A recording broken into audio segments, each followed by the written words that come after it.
ইনকিলাব মঞ্চের ওসমান হাদি ভাই গুলিবিদ্ধ। মাত্র নামাজ পড়ে আসলাম, জুম্মার নামাজ পড়ে সেই মোবাইলটা হাতে নিলাম, হাতে নেওয়া মাত্রই দেখি এই নিউজটা, মানে দেখা মাত্র চোখ দিয়ে পানি এসে পড়ছে।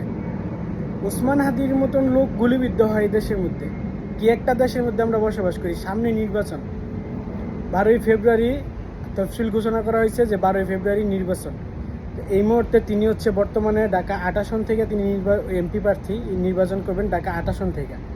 তার মতন লোককে গুলি করা হয়, মানে কি বলবো আর, কি একটা দেশ আমরা, কি একটা দেশে বসবাস করি।